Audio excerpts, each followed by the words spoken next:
Salut la Feel Good Family, c'est Guillaume, j'espère que vous allez bien. Il y a peu de temps, j'ai reçu une question de Laura qui me demandait si je pouvais pas donner quelques astuces pour réduire sa consommation de mauvais sucre. Parce qu'elle avait tendance, comme j'imagine beaucoup d'entre nous, à être attirée par les petites merdouilles sucrées. Jusque-là, rien d'anormal, mais bon, il y a mieux pour la santé. Alors dans cette vidéo, je vais vous donner 4 astuces pour réduire votre consommation de mauvais sucre.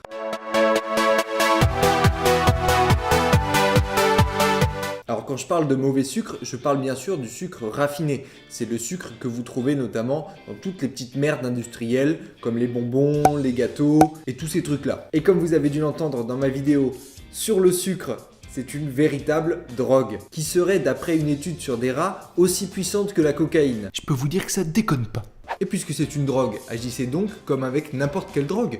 Éloignez-vous d'elle, limitez vos contacts avec elle. Mon conseil numéro 1, c'est donc de ne pas acheter de merde sucrée. Comme ça, vous serez moins tenté et vous renforcerez votre volonté. Et pour ne pas craquer au supermarché, n'hésitez pas à manger avant d'y aller. Le ventre vide, c'est toujours plus dur de résister. Mais arrêter le mauvais sucre, ça veut pas dire arrêter le sucre tout court. Faut surtout pas se priver. Je connais vraiment très peu de personnes qui n'aiment pas le petit goût sucré. Mais ce qui est bien, c'est que ça existe, les trucs sains, sucrés. Mais oui, vous l'avez deviné. Les fruits. Achetez donc les fruits que vous aimez le plus, ceux qui vont faire le meilleur substitut au sucre raffiné qui vous tentait. Pour ceux qui sont à fond sur le chocolat, vous avez aussi la poudre de cacao 100% cacao. Vous mettez ça avec une petite banane, je peux vous dire que c'est une tuerie. Après, si vraiment vous n'aimez pas les fruits dans leur forme naturelle, eh bien, n'hésitez pas à les consommer dans un état différent. Vous avez par exemple les fruits secs. Si vous achetez des fruits secs sans sucre ajouté, c'est génial. Et pour le coup, vous aurez vachement plus l'impression de manger une sucrerie. Sinon, vous avez aussi d'autres substituts sains au sucre, comme le miel ou encore le sirop d'agave. Mais bon, ça reste assez calorique, donc attention aussi aux doses. Mais parfois, l'appel du sucre, c'est juste un appel à manger, à mâcher quelque chose en fait. Donc dans ces cas-là, vous avez l'option chewing-gum. Mais attention, pas n'importe lesquels, parce que vous avez la plupart des chewing-gums qui contiennent du sucre. Vous en avez aussi d'autres qui n'en contiennent pas, mais qui contiennent des merdes synthétiques, que je ne recommande pas. Donc, tournez-vous vers des chewing-gums bio.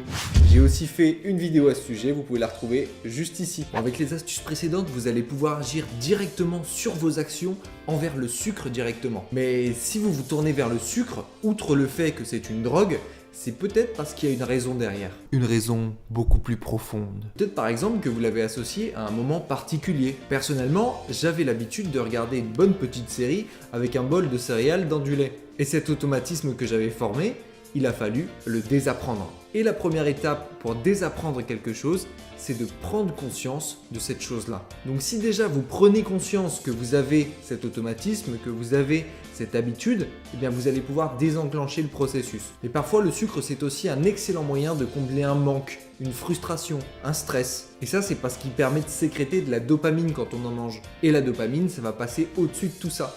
Mais bien sûr, ce n'est qu'un remède momentané. Et ça ne va en rien curer votre stress, votre frustration ou votre manque. Donc vraiment, interrogez-vous sur pourquoi vous mangez du sucre quand vous en mangez. Ou quand vous en avez simplement envie en fait. Est-ce que vous êtes stressé?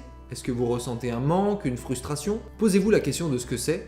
Et rien que ça va vous aider peut-être à le verbaliser et à changer la situation. Comme ça, vous allez pouvoir agir directement sur la cause et non plus sur la conséquence qui est celle de manger du sucre. Et voilà la Feel Good Family, j'espère que ces quelques astuces vous aideront à limiter votre consommation de sucre raffiné, qui est vraiment pas bon pour la santé, et votre corps vous remerciera, croyez-moi. Et bien évidemment, si c'est le cas, n'hésitez pas à partager cette vidéo, à mettre un gros pouce bleu en bas comme d'habitude, ça me fait super plaisir. Et bien sûr, à vous abonner à la chaîne et à cliquer sur la petite clochette qui se trouve juste à côté pour ne rien rater des vidéos à venir. Si vous ne le faites pas déjà, n'oubliez pas non plus de me suivre sur mes réseaux sociaux, je vous mets comme d'habitude les liens dans la description. Et moi d'ici là, je vous dis à la prochaine, let's feel good!